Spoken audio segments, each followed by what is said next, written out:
Yes, I'm newly elected. I've been in politics for a long time, but I am so pleased to be able to share some of the experience that I've had. I think there are a lot of crossovers and commonalities between politics and business. And the reality is that I wouldn't be here today, I wouldn't be an elected member of parliament if it wasn't for an entrepreneurial attitude that I've been able to take to many of my activities. And as you well know, entrepreneurship is, although a lot about money, it is about more than money.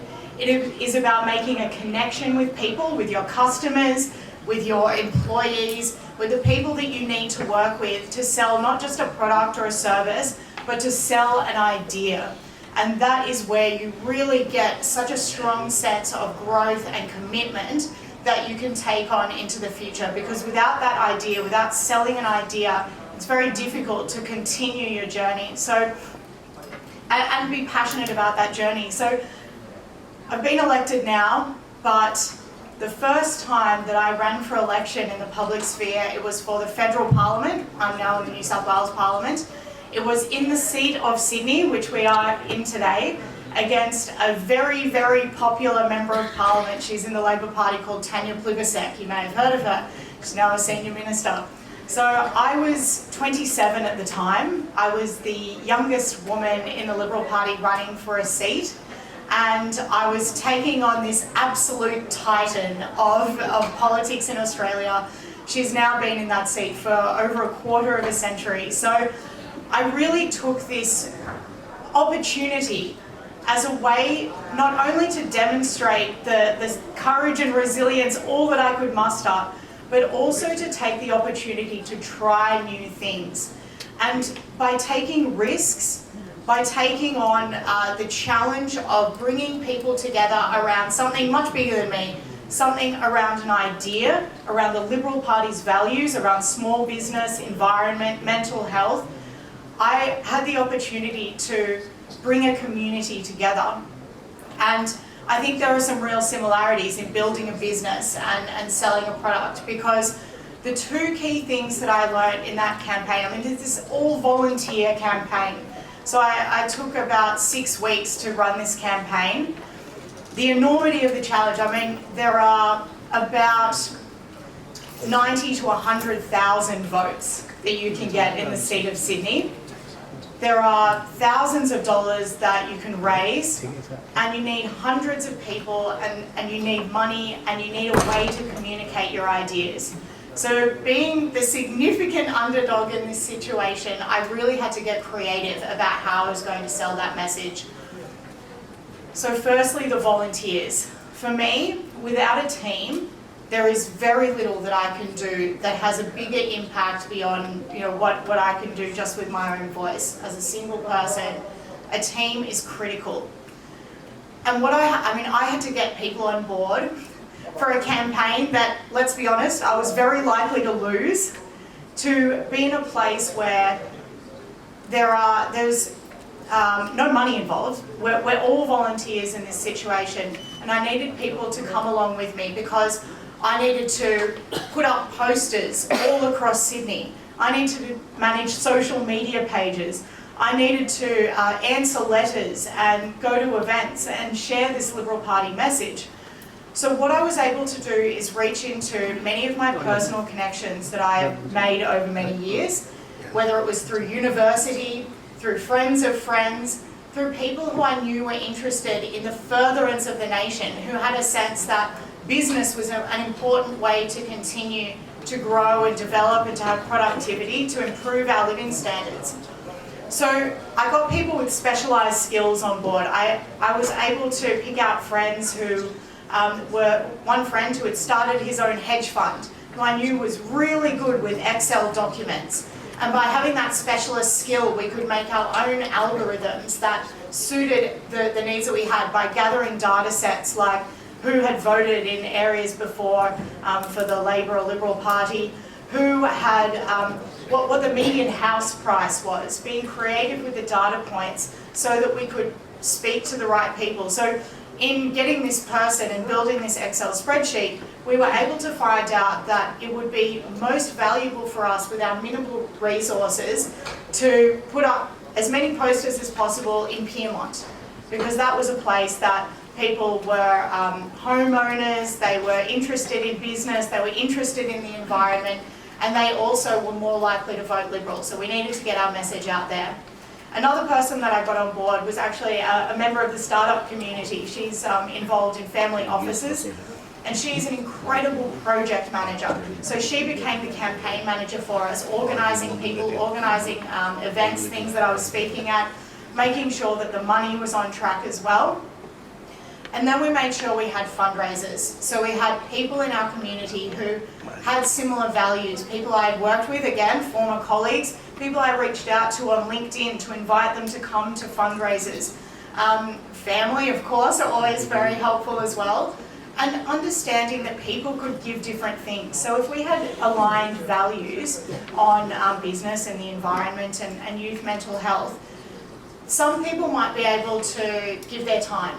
Some people might be able to give 5 or 10 hours volunteering for me, but other people might be able to help me with $10 or $500 or $5,000. So understanding the real value that individuals have and the capacity that they have, and being able to ask the question.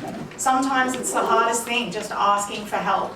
So my campaign manager was very valuable in assisting with that.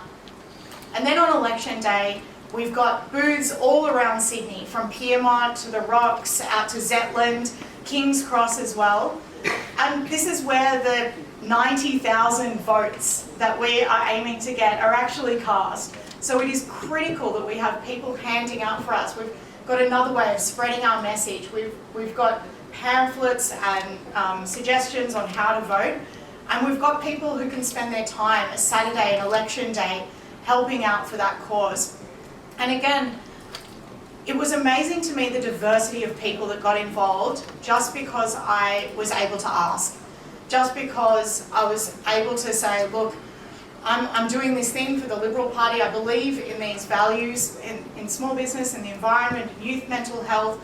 I want to demonstrate that I'm a good member of Parliament and I can be a good volunteer and entrepreneurial person in Parliament, and that requires a team. Can you help me? And we got 50% of those people, those hundreds of volunteers, we probably all up got about 150 people. 50% of those had never campaigned before. They had never been involved in a political campaign or handed out at a booth. So it was about bringing them on the journey and making sure they were equipped with the information that they needed. We used software tools like Monday and MailChimp to ensure that our data sets were clear, that we could allocate people to different booths, that we could ask them to talk about these particular issues. So we were sending individualised emails out to all of our volunteers for the information that they needed personally. The other 50% had never been a part of the Liberal Party. So it showed to me that while people may not be necessarily willing to join a party or a community group, they were willing to be involved in some small way with a personal connection. And I think that, again, it's about that enthusiasm to reach out into areas that, reach out to people who may not be so obviously involved at first blush, but with some encouragement and with that personal connection, will come on board with you if they believe in that wider value that you are trying to provide. So those were our volunteers. The other thing that we were able to do is get a great marketing campaign together. So volunteers are great. You cannot replace a human-to-human connection. That face-to-face interaction with a person, that coffee, that lunch, even a phone call is, just so many times more valuable than a LinkedIn message or an SMS and even a Facebook ad. I say that knowing that we spent thousands of dollars on Facebook ads, on Instagram, on making sure that our digital communications were clear. Because while that face-to-face connection can never be overcome in terms of its strength and connection, the volume that you can get in backing up that message, they say 5 points of contact. with a person before they remember your message or feel comfortable about who you are and what you're trying to sell. And psychologically, humans, even if they don't necessarily like an idea very much at the beginning of their interaction or exposure to it, over time, familiarity will breed some level of acceptance. And I think it's not to say that it means that people will come on board with you with an idea that they used to hate and now they like. I think it's to say that we are all naturally a bit skeptical of things that people might be trying to sell us, whether it's an idea or a product or service. And so being able to be trustworthy, to overcome that skepticism through ongoing contact, through a regular exposure, demonstrates that you are somebody who is always going to be there for them. Somebody that is going to be around selling a product or sharing a message that is consistent over time. People really value that as part of trust. So those digital communications were quite groundbreaking in the Liberal Party, and it was something that we had to take some courage with because we didn't necessarily have automatic approval for all of that work. So we really had to just forge ahead and say, well, we think that we have a good message to sell, we have a great video, we have great social media content that connects with people on policy areas that they're interested in. So we just have to forge ahead. And I mean, I'm not sure if I'm supposed to say this really, but sometimes asking for forgiveness rather than permission is a core part of breaking through barriers that haven't been broken through before. And as entrepreneurs, I know you all feel that desire to break through those barriers. And the idea of asking for permission to do something probably doesn't come naturally, and that's a good thing. So taking on that spirit and continuing to continue to forge forward despite people on the sides who may be a little more skeptical of you is really critical. So that social media campaign got us hundreds of thousands of views and interactions, and the money that we're able to spend on that, really it was only $5,000 or so, and we easily got 500,000 views, and I would say around, it was between 200 and 300 actual interactions with our content. So social media, when it's done well, does actually have that engaging purpose. So again, I understand that you are all here to make money today, and that is a fabulous part of contributing to our society. Without that strength of economy, without that entrepreneurship and productivity that I know you all want to generate, we can't progress as a society. So I'm so pleased to be able to be here today. I thank you to Mandy and Anil for being flexible this morning. I just hope that that idea of selling your values and ideas in addition to your product and service is helpful for you. And I wish you all the very best and all the success in your journeys. Thank you for having me.